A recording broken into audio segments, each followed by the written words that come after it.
Nunca pensé que una reunión familiar informal en mi propio jardín terminaría siendo el momento exacto en que mi hija me enterró viva frente a todos. Daniel alzó su copa, rió como si nada y soltó: «Mamá, debe sentirse raro ya no ser necesaria, después de tantos años siendo la salvadora».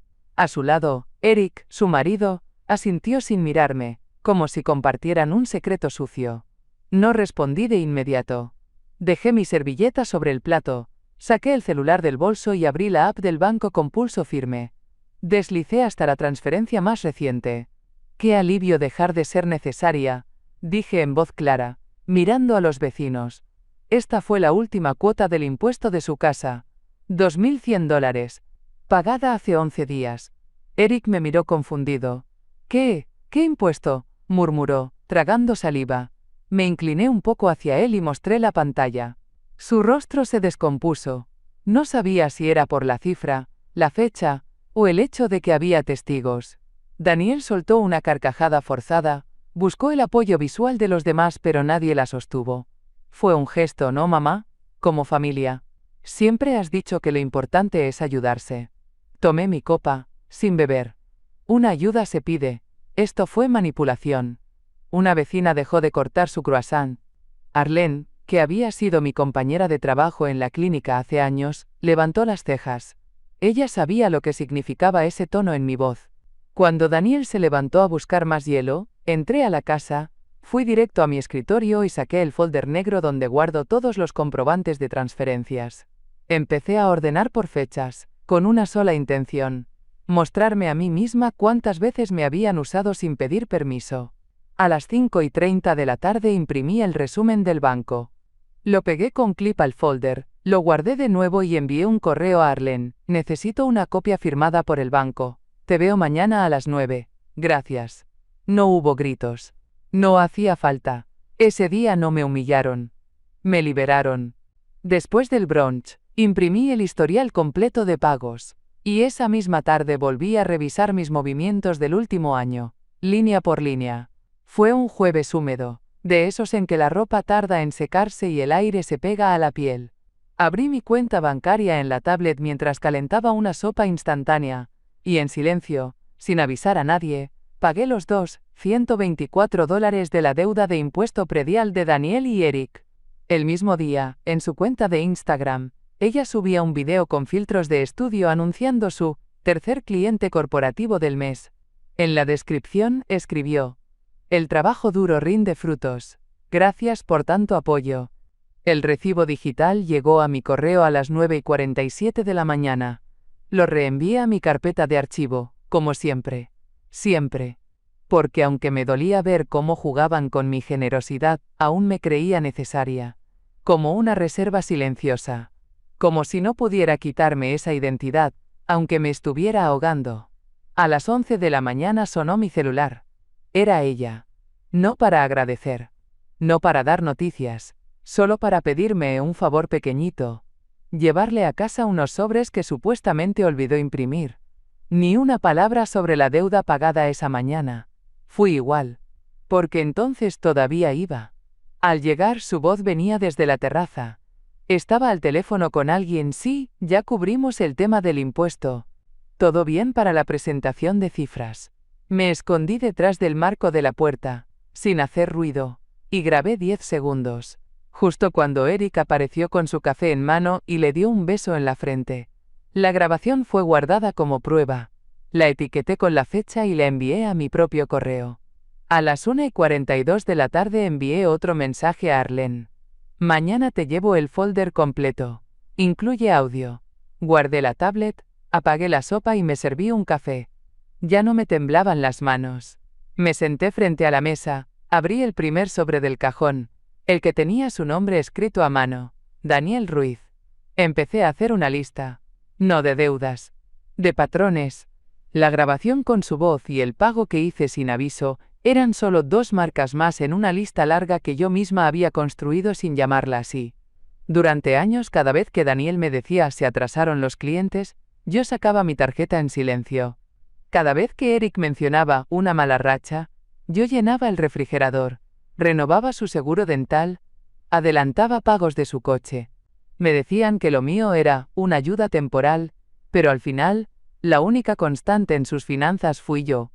Una vez vendí mis propios aretes de oro, los únicos que conservaba de mi madre, para cubrir la nómina de su estudio, porque me llamaron llorando a las 9 de la noche diciendo que no podían dejar a la diseñadora sin cobrar justo antes de Navidad. Otra vez, refinancié el préstamo de mi auto para pagarle a su proveedor de impresión. Dijo que era un pedido urgente. Al día siguiente, subió una historia con la etiqueta #NuevaMac. No se trataba solo de dinero. Era la naturalidad con la que lo pedían, la forma en que disfrazaban las solicitudes de cariño. El día que canceló nuestro almuerzo porque el perrito tenía cirugía, me envió por Venmo una solicitud de $800. Sin explicación. Sin saludo. Esa noche me quedé frente al estado de cuenta, viendo los retiros como si fueran notas de una canción que había aprendido de memoria. Reconocí patrones, pagos alrededor de sus eventos sociales, aumentos de gasto justo después de reuniones con inversores, transferencias ocultas bajo nombres vagos como materiales o soporte técnico. Abrí una hoja de cálculo y empecé a organizarlo todo. Fecha, monto, motivo declarado, confirmación visual en redes. En menos de 2 horas, tenía 27 filas completas. A las 9:05 de la noche le escribí a Arlene una nueva línea. Agrega registro de pagos por fuera de la cuenta conjunta. Uso de mi tarjeta en fechas clave. Sigo documentando. Con la hoja de cálculo ya en marcha y varias pruebas etiquetadas, decidí dejar de especular. Quería ver su vida sin filtro, sin las fotos cuidadas ni los correos editados. 3 días después, me presenté sin avisar. Eran las 5 de la tarde y llevaba un pastel en las manos. Golpe seco, sonrisa en la cara. Daniel tardó en abrir, sorprendida. Mamá, qué raro verte por aquí un miércoles. Pasaba cerca. Pensé en compartir esto. ¿Puedo pasar? Entré sin esperar respuesta. La sala olía a orquídeas caras. La mesa del comedor estaba cubierta con comida de catering. Charolas de sushi, frascos con etiquetas en francés, copas de vidrio tallado. Al fondo, un hombre de camisa blanca hojeaba una carpeta de presentación con gráficos impresos a color. Daniel lo presentó sin mirarlo. Ah, sí. Él es Sergio. Estamos viendo una colaboración potencial. No me ofreció asiento. No le importó que yo escuchara. Me quedé de pie, observando cómo ella hablaba de crecimiento, expansión y proyección de ingresos. Todo en futuro brillante. Sergio parecía convencido. Tomaba notas. Daniel le mostró en su iPad una propuesta de flujo de efectivo que reconocí de inmediato. Era un gráfico que yo misma le había enseñado a hacer en Excel años atrás. Mi celular vibró justo ahí. Notificación de correo. Asunto. Aviso de suspensión de servicio eléctrico. Segunda advertencia. Abrí sin disimulo. La factura iba a mi nombre. Habían puesto mi correo en el registro de emergencia. Total adeudado. $326. Fecha límite. Ese mismo viernes. Daniel vio mi expresión. ¿Todo bien? Asentí. Claro. Solo revisaba un mensaje. Guardé el celular con calma. No dije nada. No hay. Solo fui al baño, tomé fotos mentales del desorden en el lavamanos, volví a la sala, sonreí y me despedí. Esa noche, reenvié la factura a mi carpeta de pruebas. A las 10:33 de la noche, actualicé el archivo con una nueva fila. Evento con catering confirmado. Registro de deuda eléctrica simultánea. Falsedad de liquidez.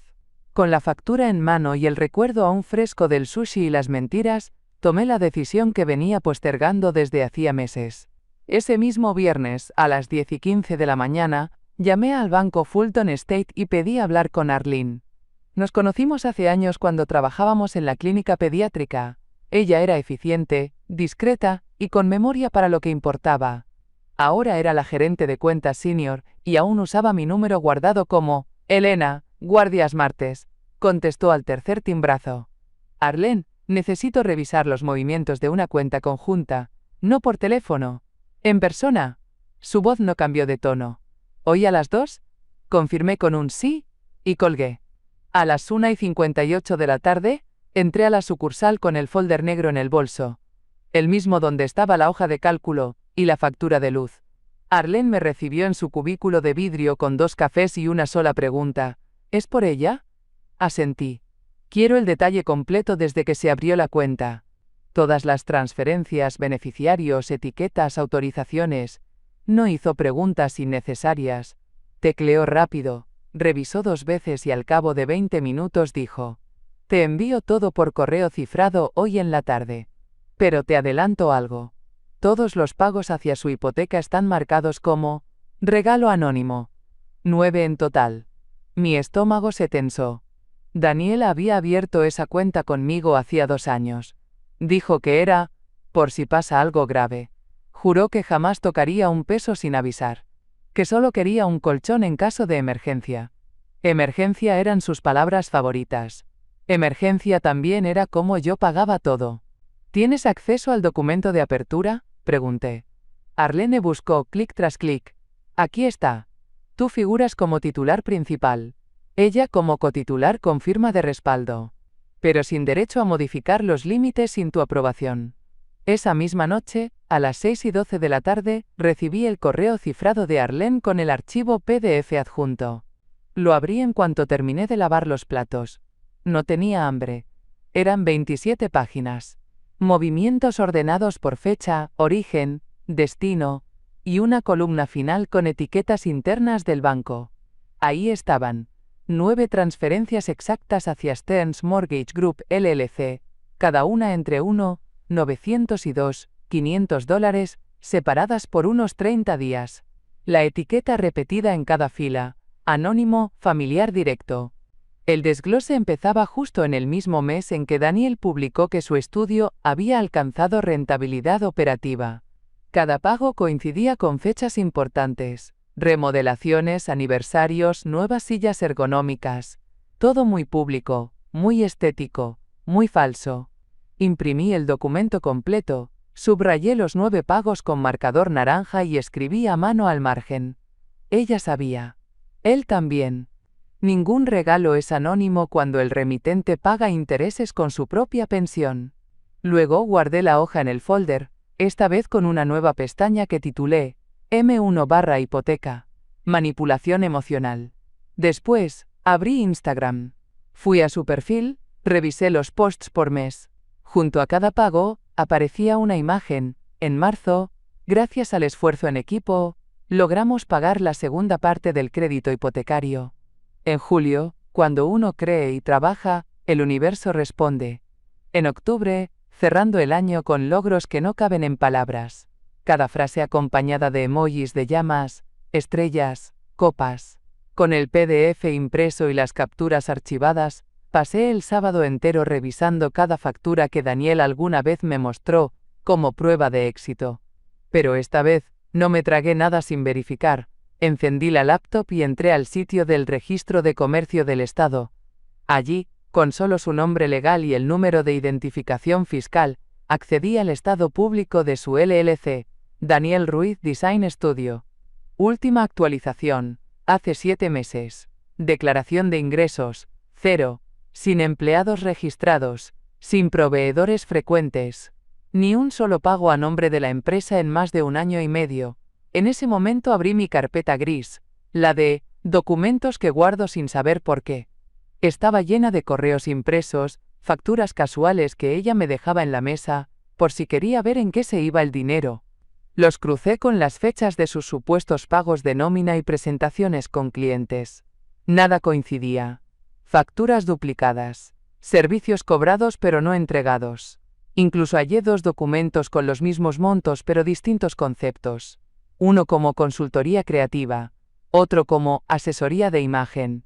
Ambos con mi dirección fiscal como remitente, falsificada. Abrí una nueva pestaña de Excel. Esta vez titulada Inconsistencias contables, cruzamiento de facturas no verificables. Coloqué columna por columna. Fecha de emisión, monto, concepto, comprobante en redes, presencia en registros oficiales. La mayoría fallaba en 2 o 3 criterios. A las 7:45 de la tarde, con más de 40 filas completadas, redacté un correo a Arlene. Confirmar si algún pago desde nuestra cuenta conjunta fue a nombre del estudio. Sí, Necesito extracto con código de transferencia. Después, entré a la página de Hacienda. Solicité una constancia fiscal propia para comparar firmas digitales. No había margen de duda. La rúbrica que aparecía en uno de los contratos no era mía. Estaba alterada. Tras detectar la firma falsificada y las facturas inconsistentes, decidí probar algo.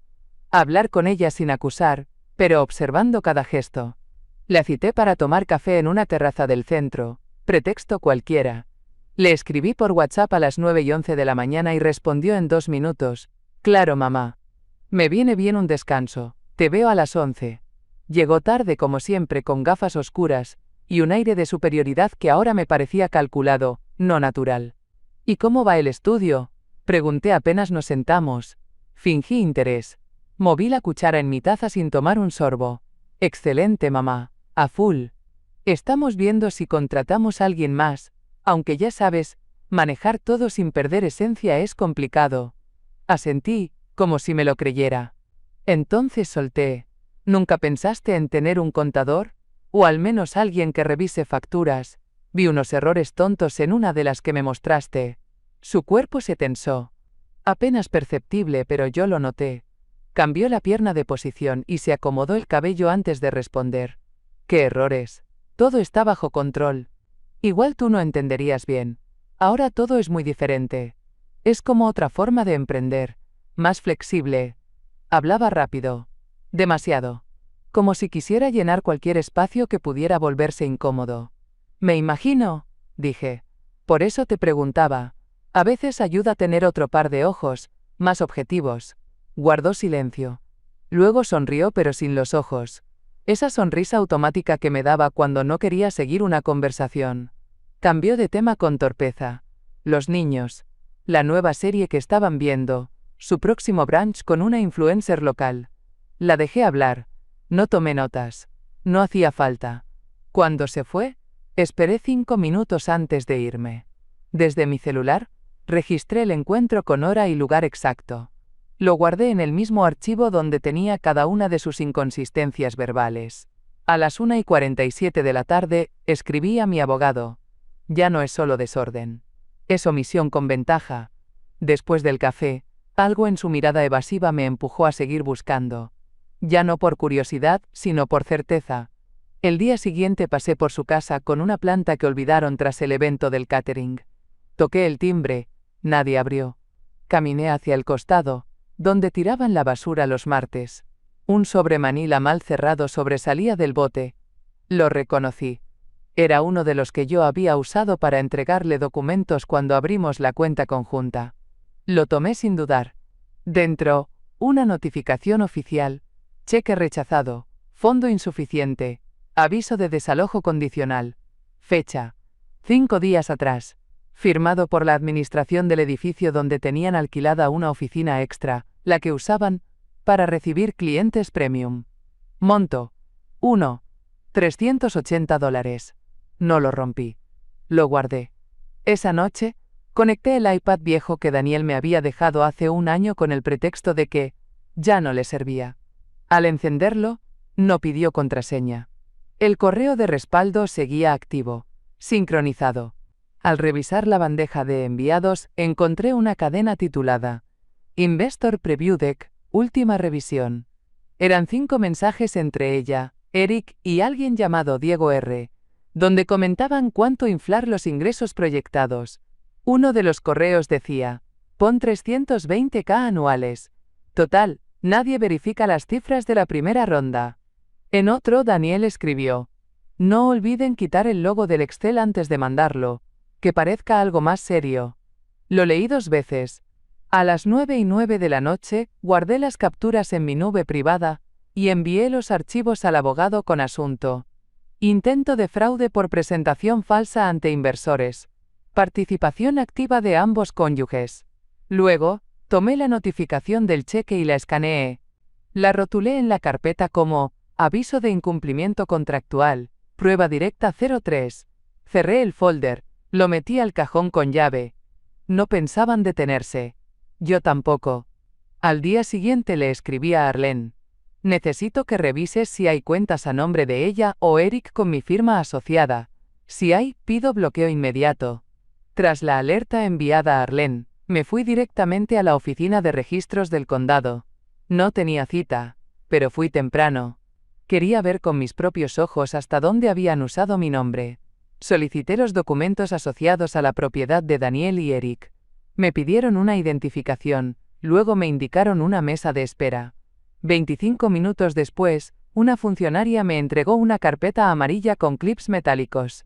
Esto es lo más reciente, dijo. Incluye la escritura inicial, el registro de hipoteca y el ajuste de propiedad con refinanciamiento.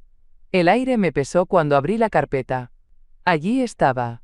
Documento fechado hace 8 meses. Motivo: refinanciamiento por remodelación. Monto total: $75,000. Nuevos beneficiarios: Daniel Ruiz, Eric L. Ruiz y Elena M. Ruiz, como copropietaria con responsabilidad compartida. Mi firma aparecía al final. Digital. Precisa. Falsa. La reconocí de inmediato. Era una imagen escaneada de una firma que sí era mía, pero sacada de otro documento. Probablemente el contrato de la cuenta conjunta. La habían copiado y pegado sobre la línea de aceptación. Respiré hondo. No hice escándalo. Pedí una copia certificada del documento, pagué en efectivo y guardé el recibo con doblez exacto. A las 12:03 del mediodía escribí a mi abogado: confirmado. Mi nombre usado en refinanciamiento sin autorización, firma falsificada en documento registrado, copia legal obtenida. Luego tomé fotos del documento en papel desde varios ángulos, con sello visible. Las subí de inmediato a mi nube y envié una copia cifrada a mí misma como respaldo. Camino a casa, repasé mentalmente cada vez que Daniel me había hablado de construir algo juntas. Nunca pensé que el ladrillo sería mi nombre, usado como ancla para una deuda que jamás autoricé. Salí del registro con la carpeta certificada aún caliente entre las manos y no hice pausa. Fui directo a mi cooperativa de crédito, donde tengo mi cuenta desde hace más de 30 años. La gerente, Alma, me conocía por nombre. Me ofreció asiento en su oficina sin preguntar nada. Le pedí que buscara cualquier producto bancario donde figurara yo como aval, firmante o responsable secundaria, incluso si no era cuenta mía. Tardó menos de 10 minutos. Hay una línea de crédito comercial abierta hace 11 meses, a nombre de Estudio RZL LLC. Usted aparece como garante solidaria. Me entregó la hoja con los datos básicos. Monto aprobado: $25,000. Monto ya utilizado: $18,450. Propósito declarado: adquisición de equipo profesional. Le pedí el desglose de cargos. La impresión salió con desgana, como si el sistema supiera que venía algo turbio. El primer cargo era a una empresa de albercas en la zona sur. $200. Luego, mobiliario de exterior, luces empotradas, jardinería especializada. Ni una sola factura relacionada con diseño gráfico o software. Daniel había dicho que remodelaban el área de trabajo del estudio. Mentira. Estaban renovando su patio con dinero prestado a mi nombre. ¿Firmé yo esto?, pregunté. Alma bajó la mirada. La solicitud fue digital. Tenemos firma escaneada. ¿Desea revisarla? Asentí. La pantalla mostró mi nombre debajo de una firma vectorizada, idéntica a la del documento de refinanciamiento. Falsa. Otra vez. Pedí copia impresa. Le pedí también un estado de cuenta sellado y una carta de responsabilidad. Alma me la redactó ahí mismo, con sello y firma. Esa noche no encendí la televisión. Tampoco contesté llamadas. Extendí el contenido de la caja fuerte sobre la mesa del comedor, como si fueran piezas de un crimen que nadie más había querido mirar. El folder negro, las copias certificadas, los resúmenes bancarios, la constancia de garante, la notificación del cheque rebotado, la impresión del correo con los números inflados para los inversores. Todo estaba ahí. No eran suposiciones. Eran hechos con sello y firma, incluso si la firma no era mía. Me serví un té sin azúcar y me senté frente a esa evidencia. No me temblaban las manos. Me dolía otra cosa. La parte de mí que aguantó en silencio durante años, creyendo que ceder era amar. Quedar sin preguntar era parte de ser madre. Que estar disponible era sinónimo de ser valorada. Cada vez que pagué algo sin exigir explicaciones, les di permiso. Cada vez que respondí con una sonrisa mientras tragaba preocupación, les enseñé que podían apretar sin romperme. Pero no les di esa fuerza. Me la robé yo misma. Y ya no. A las 9:42 de la noche redacté el correo final. Licenciado Andrade. Adjunto expediente completo del caso Ruiz. Incluye documentación bancaria, registro de propiedad, prueba de falsificación de firma y evidencia de fraude financiero continuado. Solicito iniciar proceso para revocar copropiedad, retirar garantías y preparar acciones civiles según corresponda. Confirmar recepción. El envío fue inmediato, automático, irreversible. Luego volví a la mesa y guardé cada hoja en su sección correspondiente. Cerré la caja fuerte. Limpié el mantel. Apagué la luz. Por primera vez en mucho tiempo, no me sentí usada. Me sentí responsable. No por lo que hicieron ellos, sino por haber dejado la puerta abierta tanto tiempo. Pero ya estaba cerrada. Y con llave.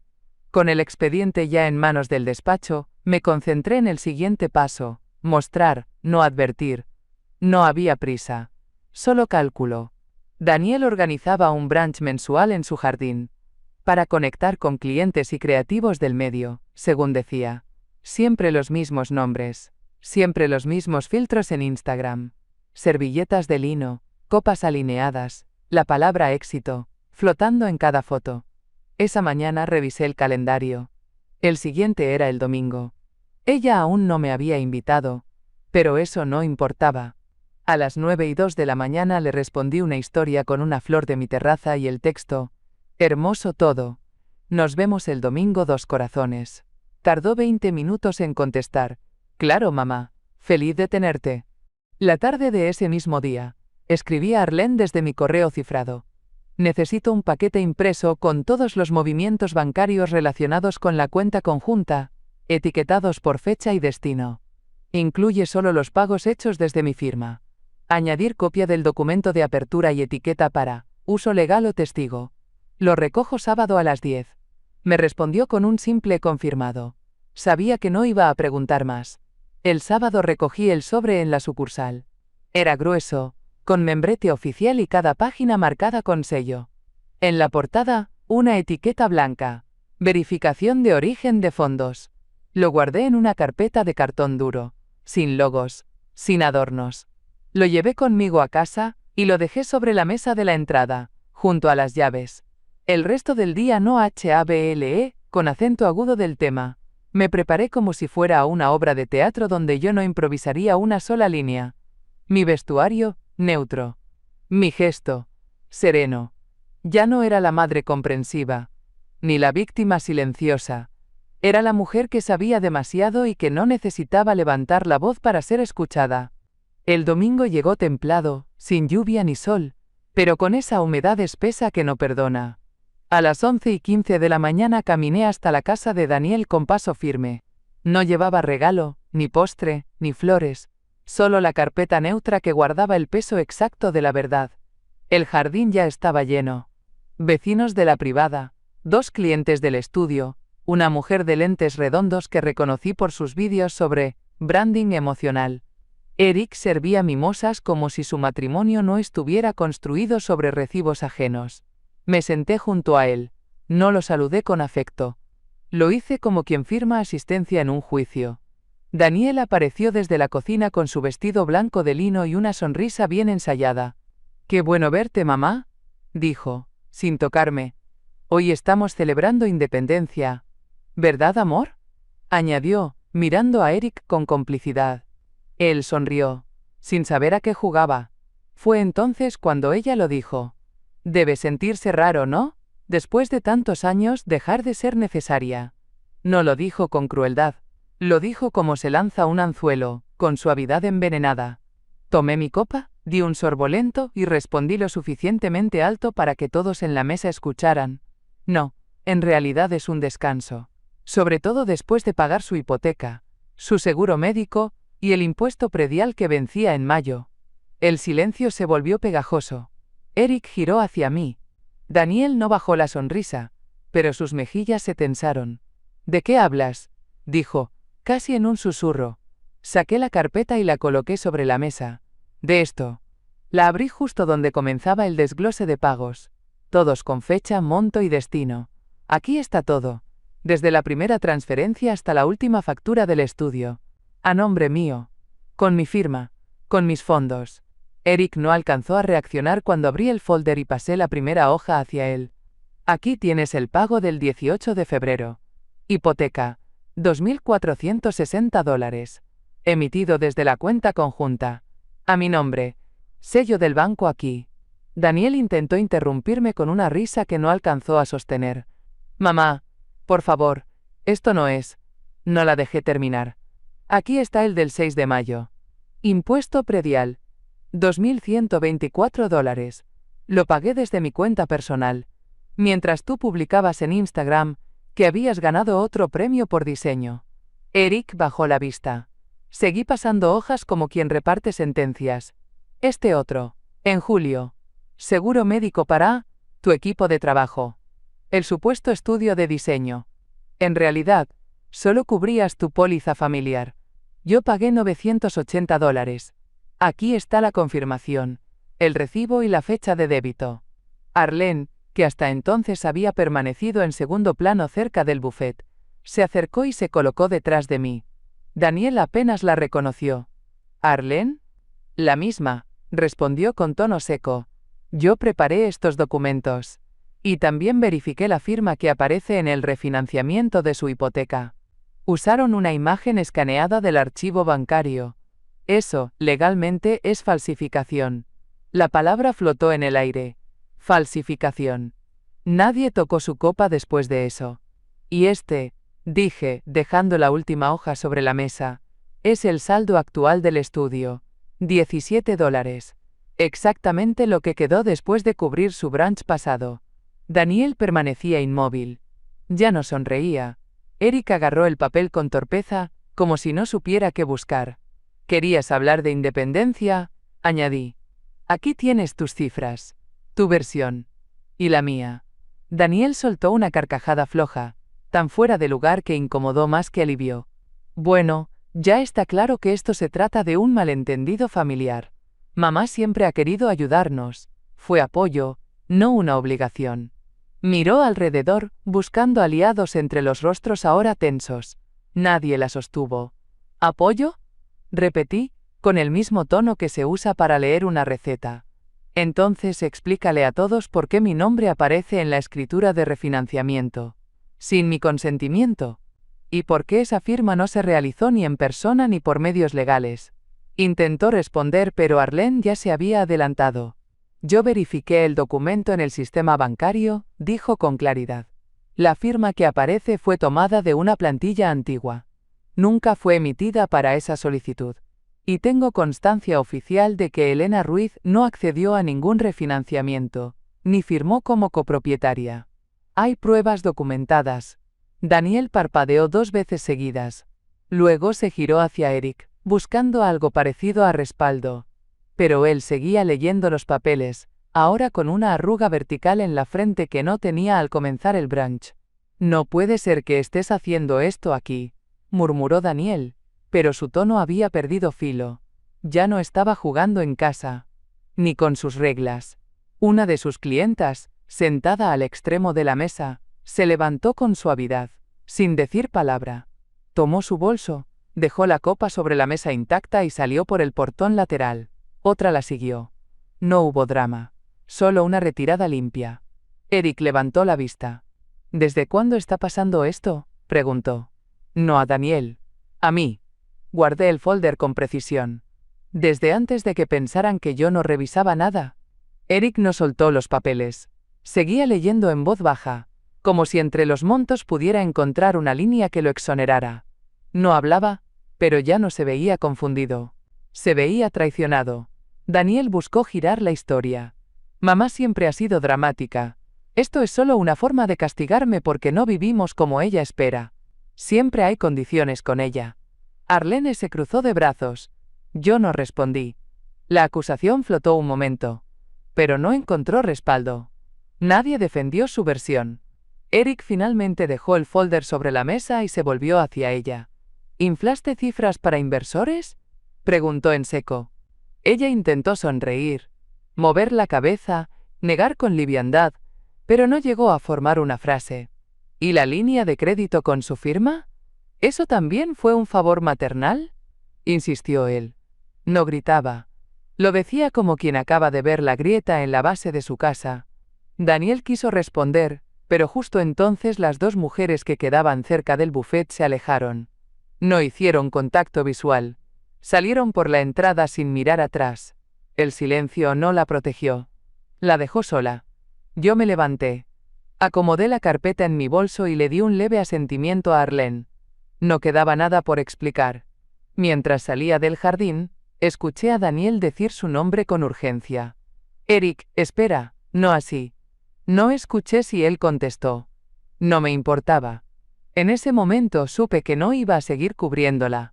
Cada palabra dicha, cada documento presentado, había sido por mí. Por la mujer que durante años se tragó verdades para evitar incomodidades.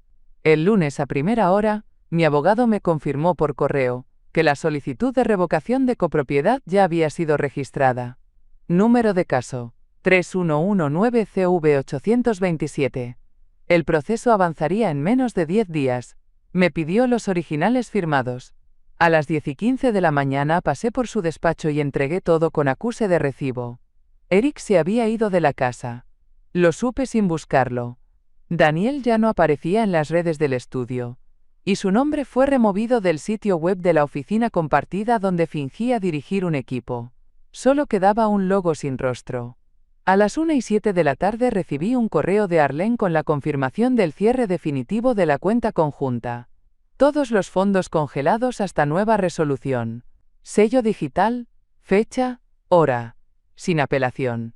Esa tarde, antes de subir a mi departamento, bajé a la administración del edificio y dejé un sobre para Arlene. Dentro. Una copia de las llaves y una nota. Ven cuando quieras. Esta casa no espera nada. Solo respira. Subí, me quité los zapatos. Puse agua a calentar y abrí las ventanas. No pensé en Daniel. Ni en excusas. Ni en futuros perdones. Solo en el aire limpio. Por fin, ser innecesaria no se sentía como abandono. Se sentía como descanso.